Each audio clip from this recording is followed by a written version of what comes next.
Hello साथियों, उम्मीद करते हैं आप अच्छे और स्वस्थ होंगे। आपकी तैयारी बेहतरीन चल रही होगी। सारी कठिनाइयों बाधाओं को पार कर आप अच्छी तैयारी में लगे होंगे। यहाँ पर हम बिहार की जनसंख्या से रिलेटेड क्वेश्चन को हम लोग देखेंगे। यहाँ पर जो बिहार की जनसंख्या है वह 10,40,99,452 है। ये इतना डाटा इम्पोर्टेंट नहीं है, जो इम्पोर्टेंट डाटा है वो आगे आएगा। इसी तरह इसको याद रखें। उसके बाद यहाँ पर पुरुष जनसंख्या जो है 5,42,78,157 है। महिला जनसंख्या को देख लेते हैं, 4,98,21,295 है। उसके बाद जो यहाँ ग्रामीण जनसंख्या दिया गया है और इसमें जो ये परसेंटेज है ये आपके लिए इम्पोर्टेंट है। परसेंटेज पहले ग्रामीण जनसंख्या को देख लेते हैं, 9,23,41,436 हैं और ग्रामीण जनसंख्या का जो परसेंटेज है वो 88.7 है प्रतिशत है। ये इम्पोर्टेंट है, इसे आप नोट करेंगे और याद भी करेंगे। शहरी जनसंख्या 1,17,58,016 है और इसका जो परसेंटेज है शहरी का वो 11.3 है। आइए जनसंख्या घनत्व को देखते हैं। बिहार का जनसंख्या घनत्व 1106 प्रति वर्ग किलोमीटर है। उसके बाद सर्वाधिक जनसंख्या घनत्व जो है ये इम्पोर्टेंट क्वेश्चन है, शिवहर का है जो 1880 व्यक्ति हैं पर किलोमीटर। न्यूनतम जनसंख्या जहाँ देखें तो कैमूर को देखते हैं, 488 है और याद रखें कैमूर में सबसे ज़्यादा घना वन भी है। लिंगानुपात 918 प्रति हज़ार पुरुष पर हैं। सर्वाधिक लिंगानुपात गोपालगंज में है और 1021 हैं।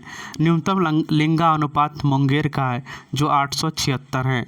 शिशु लिंगानुपात 0 से 6 वर्ष की आयु के बच्चों की जो लिंगानुपात है वो 935 हैं प्रति हज़ार पुरुष पर।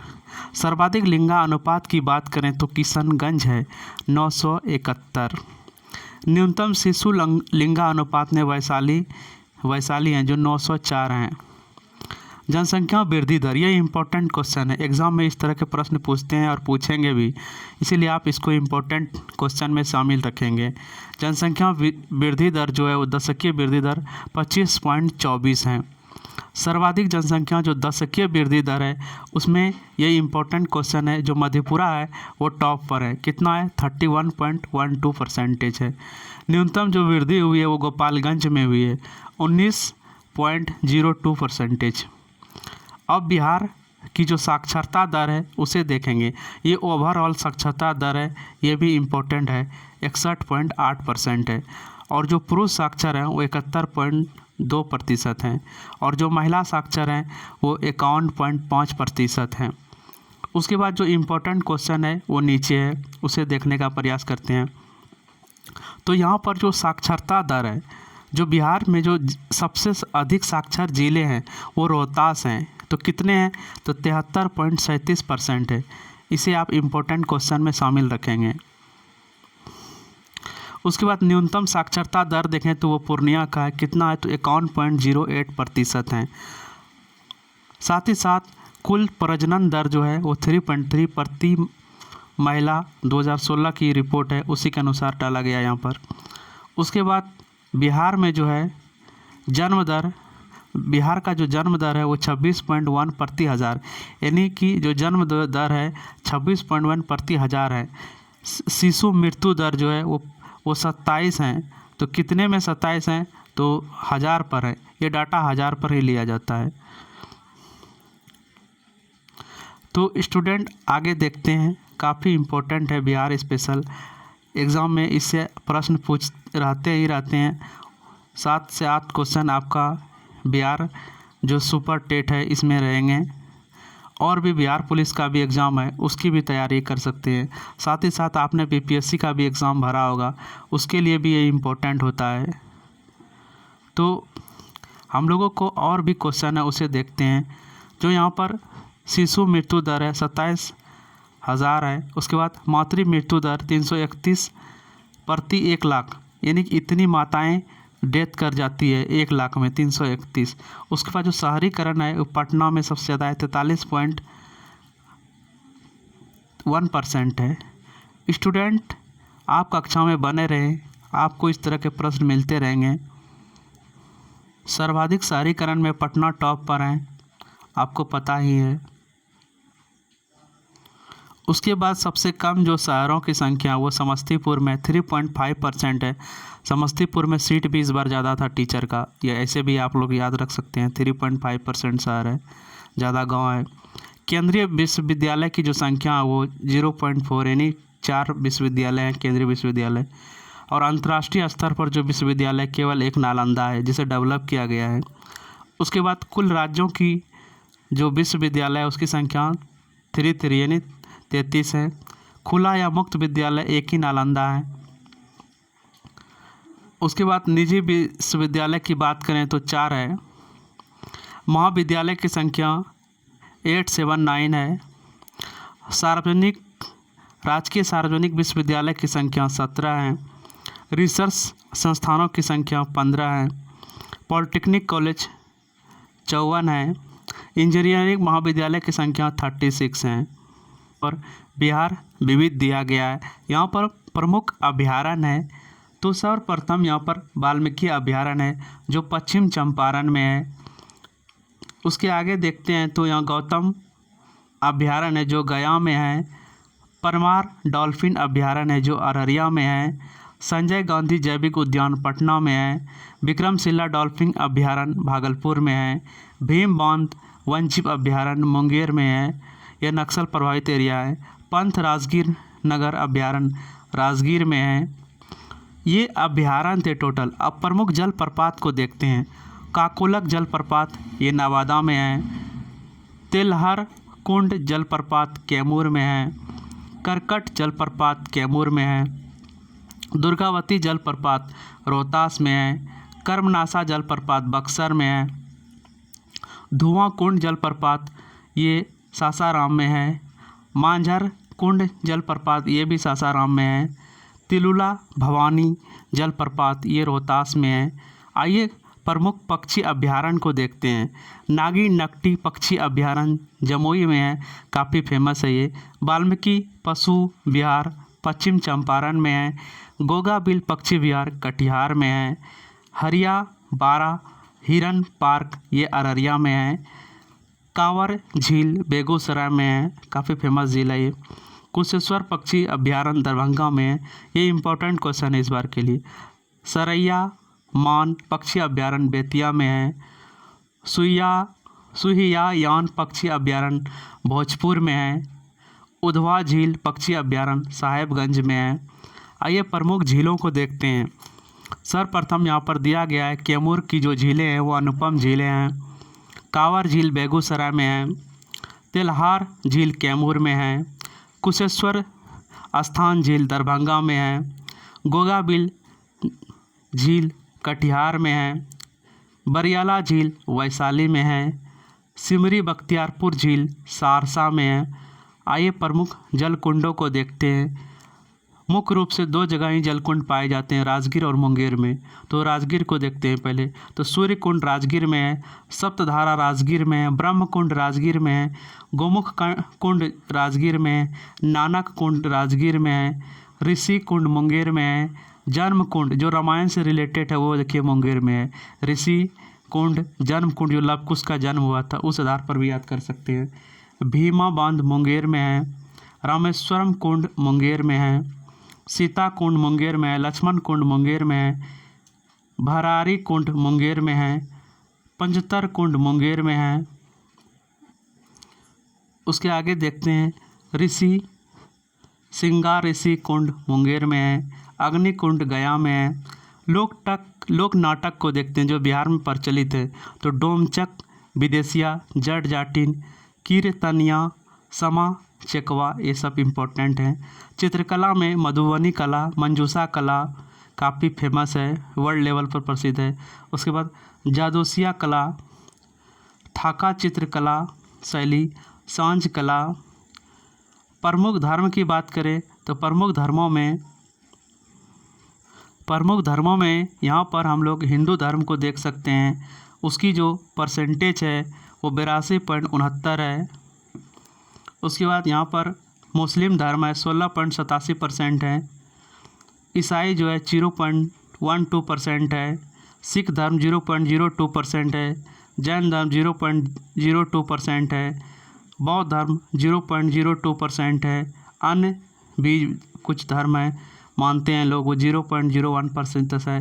ये इम्पोर्टेंट ज़्यादा नहीं है। उसके आगे देखते हैं प्रमुख नदियाँ देखते हैं। जो यहाँ की नदियाँ हैं इसे डिवाइड करके आप याद कर सकते हैं। जो उत्तर से आकर मिलती है, जो दक्षिण से आकर मिलती है, यहाँ हम लोग साथ साथ ही पढ़ते हैं। तो गंगा, सोन, गंडक, बूढ़ी गंडक, कमला, बागमती, कोसी, घग्गर, कर्मनाशा, पुनपुन, फल्गु, क्यूल, अजय हैं। बिहार में गंगा के किनारे जो स्थित जिले हैं उसकी संख्या 12। यह बीपीएससी में पूछा गया क्वेश्चन है। बिहार में गंगा की जो लंबाई है, जो गंगा बहती है, कितना किलोमीटर बहती है, ये इम्पोर्टेंट फैक्ट है। ये 445 किलोमीटर है। सर्वाधिक जो गंगा बहती है वो किस ज़िले में, तो वो हो जाएगा पटना ज़िला। बिहार का स्वर्ग कोसी को कहा जाता है। चूँकि यह अपना मार्ग बदलने के लिए कुख्यात है, ये अपनी धाराएं बदलती रहती है। कोसी नदी गंगा से मिलती है, किस स्थान पर कोसी मिलती है, ये इम्पोर्टेंट क्वेश्चन है। तो कुर्सेला के पास मिलती है, कटिहार में कुर्सेला स्थान है। पुनपुन नदी गंगा से मिलती है, कहाँ पर मिलती है, फतुआ के पास मिलती है। तो फतुआ ये बहकर कहाँ से आती है, पलामू डिस्ट्रिक्ट झारखंड से बहकर के आती है। ये काफ़ी इम्पोर्टेंट फैक्ट है। उसके आगे देखते हैं जो इम्पोर्टेंट क्वेश्चन है। तो यहाँ पर बहुत ही इम्पोर्टेंट क्वेश्चन आने वाला है, इसे गौर से देखना पड़ेगा। तो यहाँ पर जो क्वेश्चन है वो है कि बिहार में उत्तर से प्रवाहित होने वाली जो नदियाँ हैं, तो बिहार को हम लोग 2 भागों में डिवाइड करते हैं। चूँकि गंगा बीचों बीच से गुजरती है, तो सोन, पुनपुन, फल्गु, क्यूल और अजय ये नदियाँ बिहार में बहती है। जो ये नदियाँ बहती है वो देख सकते हैं उत्तर से प्रवाहित होने वाली नदियाँ हैं। सोन नदी गंगा में मिलती है, यह पटना के पास मनेर में मिलती है। उसके आगे सोन नदी का जो उद्गम स्थल है वो अमरकंटक की पहाड़ी, यहीं से नर्मदा निकलती है अमरकंटक की पहाड़ी से, और इधर सोन बह करके बिहार तरफ आ जाती है मध्य प्रदेश से होते हुए, और वो उधर गुजरात की तरफ चली जाती है। तो बिहार की पहली नदी जोड़ो परियोजना वो कोसी मेची नदी जोड़ो परियोजना है। बिहार के किस कृषि जलवायु क्षेत्र में सर्वाधिक जिले हैं, तो उत्तर पश्चिम में। ये इम्पोर्टेंट क्वेश्चन है, इसे आप नोट करेंगे। बिहार का एकमात्र राष्ट्रीय उद्यान वाल्मीकि राष्ट्रीय उद्यान है। यहाँ पर इधर मीटिंग भी हुआ था, पश्चिम चंपारण में है। बिहार का अधिकांश भाग अनाच्छादित है, कछारी या जलोढ़ मिट्टी से है। चूँकि बिहार का 70% एरिया में बाढ़ आता है, आपको इम्पोर्टेंट क्वेश्चन याद रखना है। सबसे अधिक पतझड़ वाले वन क्षेत्र से घिरा है पश्चिम चंपारण, यहाँ पर बहुत ज़्यादा पतझड़ वाले वन मिलते हैं। यहाँ पर पूर्व मध्य रेलवे का मुख्यालय जो हाजीपुर में है, ये काफ़ी इम्पोर्टेंट क्वेश्चन है।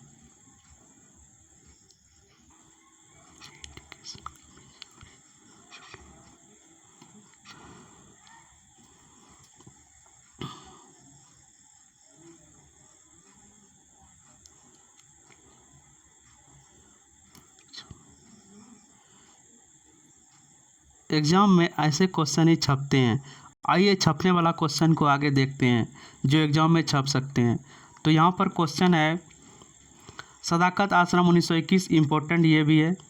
उसके आगे देखते हैं तो बिहार विद्यापीठ का स्थापना 6 फरवरी 1921, आप पढ़ चुके हैं। 1913 में पटना में अनुशीलन समिति का स्थापना सचिंद्र सन्याल ने किया था, ये इम्पोर्टेंट क्वेश्चन है। 1931 में बिहार समाजवादी पार्टी का गठन फूलन प्रकाश वर्मा ने किया था। इस बार ये क्वेश्चन इम्पोर्टेंट है चूँकि समाजवादी नेता मुलायम सिंह की मृत्यु हो चुकी है। तो इसमें कौन कौन थे, तो जयप्रकाश नारायण थे और फूलन प्रकाश वर्मा थे। पटना में बिहार प्रादेशिक सम्मेलन 1908 को हुआ था, ये इम्पोर्टेंट फैक्ट है।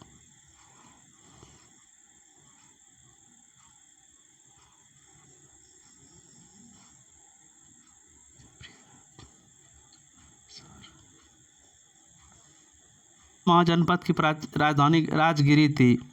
राजधानी राजगिरी से पाटलिपुत्र स्थापित किया उदयन ने किया था। प्रथम बौद्ध संगीति का आयोजन राजगिरी में, इसके अध्यक्ष थे महाकश्यप। प्रथम जैन संगीति का आयोजन पाटलिपुत्र में, अध्यक्ष थे स्थूलभद्र। बिहार में कांग्रेस का प्रथम अधिवेशन 1912 ईस्वी को बांकीपुर में हुआ था, ये इम्पोर्टेंट है और आपको बताना है इसके अध्यक्ष कौन थे। कांग्रेस का प्रथम अधिवेशन 37वां अधिवेशन का आयोजन गया में हुआ था। इसके अध्यक्ष चित्तरंजन दास। भारत के प्रथम राष्ट्रपति डॉक्टर राजेंद्र प्रसाद का जन्म 3 दिसंबर 1884 को सारण जिले, अब जिसे सिवान में पड़ता है, जीरादेई में हुआ था। यानी अभी वर्तमान में वो सिवान जिले के अंतर्गत है। राजेंद्र प्रसाद संविधान सभा के सभापति बने 11 दिसंबर 1946 को, जबकि अस्थायी सभापति कौन थे? सच्चिदानंद सिन्हा थे। 1946 में बनी अंतरिम कांग्रेस में राजेंद्र प्रसाद के पास कौन सा विभाग था? तो खाद्य एवं कृषि विभाग था इनके पास। लोकनायक की उपाधि जयप्रकाश नारायण को, जिसे जेपी कहते हैं। जयप्रकाश नारायण को भारत रत्न दिया गया था 1998 को। जयप्रकाश नारायण को मैग्सेसे अवार्ड दिया गया था 1965 में ही। जयप्रकाश नारायण किस पार्टी से जुड़े हुए थे? तो ये सोशलिस्ट पार्टी से जुड़े हुए थे। सोशलिस्ट पार्टी का गठन 1931 को राम वृक्ष बेनीपुरी, गंगा शरण सिंह, रामानंद मिश्र, जयप्रकाश नारायण आदि के द्वारा किया गया था। इन सारे नामों को आप याद रखें। बिहार में स्वराज पार्टी का गठन श्री कृष्ण सिंह के द्वारा 1923 में किया गया था। बिहार प्रांतीय किसान सभा का गठन सहजानंद सरस्वती द्वारा 1929 में किया गया था। किसान आंदोलन का जनक सहजानंद सरस्वती को कहा जाता, जिसकी पत्रिका हुंकार थी। असहयोग आंदोलन में बिहार में कृषकों का नेतृत्व स्वामी विद्यानंद ने किया था। महात्मा गांधी सेतु का निर्माण 1982 को, जिसकी लंबाई 5.575 मीटर है।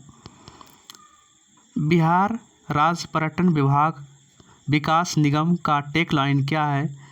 विश्वफुल बिहार। महाबोधि मंदिर यूनेस्को की विरासत सूची में शामिल किया गया है जुलाई 2002 में। भारत गौरव सम्मान की शुरुआत 2019 में। पटना लॉन का गांधी मैदान के रूप में नामांकन 1948 में। आधुनिक बिहार का निर्माता सच्चिदानंद सिन्हा को माना जाता है। संथाल विद्रोह का नेतृत्व सिद्धू कान्हू ने किया था। बिहार जीके का ये इम्पोर्टेंट सीरीज है। आइए आगे देखते हैं हम लोग। आधुनिक बिहार के निर्माता के रूप में सच्चिदानंद सिन्हा को जाना जाता है। उसके बाद संथाल विद्रोह का नेतृत्व सिद्धू कान्हू ने 1855 ईस्वी में किया था। इम्पोर्टेंट है। चेरा विद्रोह का नेतृत्व भूषण सिंह जमींदार थे, उन्होंने 1800 ईस्वी में किए थे। शेर शाह का मकबरा सासाराम में है। इसका निर्माण 1545 ईस्वी में हुआ था। गुरु गोविंद सिंह का जन्म 1666 पटना में हुआ था, यानी 1666 में। बिहार प्रांतीय कांग्रेस का पहला अधिवेशन 1908 को पटना में हुआ था और इसके अध्यक्ष बनाए गए थे सैयद अली इमाम की अध्यक्षता हुई थी। बिहार प्रांतीय कांग्रेस का दूसरा अधिवेशन 1909 को हुआ था भागलपुर में। इसके अध्यक्ष कौन थे? तो श्री दीप नारायण थे। ये इम्पोर्टेंट क्वेश्चन है, इसे इम्पोर्टेंट क्वेश्चन की श्रेणी में आप रखेंगे। पंचायत निकाय में महिलाओं को 50% आरक्षण दिया गया था, 2006 में दिया गया था। पटना से प्रकाशित प्रथम अंग्रेजी अखबार दी बिहार हेराल्ड था और ये 1875 में ये छपने वाला क्वेश्चन है। आर्थिक सर्वे पहली बार प्रकाशित किया गया 2006-07 में, ये इम्पोर्टेंट है। जो भारत रत्न प्राप्त किए हैं उन विशिष्ट व्यक्तियों का नाम है यहाँ पर। तो डॉक्टर राजेंद्र प्रसाद को 1962 में भारत रत्न मिला था। डॉक्टर जाकिर हुसैन को 1963 में मिला था। मौलाना अबुल कलाम आज़ाद को 1992 में मिला था। JRD टाटा को 1992 ही में मिल गया था। ये क्वेश्चन भी छप सकता है कि बिहार के किन दो व्यक्तियों को एक ही साल में जो है कि भारत रत्न प्राप्त हुआ? तो मौलाना अबुल कलाम आज़ाद, JRD टाटा याद रखेंगे। जयप्रकाश नारायण को 1999 में और बिस्मिल्लाह खां को 2001 में। ये इम्पोर्टेंट है। स्टूडेंट कक्षा में बने रहने के लिए आप सभी का धन्यवाद। आगे ही ऐसी कक्षाएं आपको मिलती रहेगी। Thank you for watching. आपका दिन शुभ हो।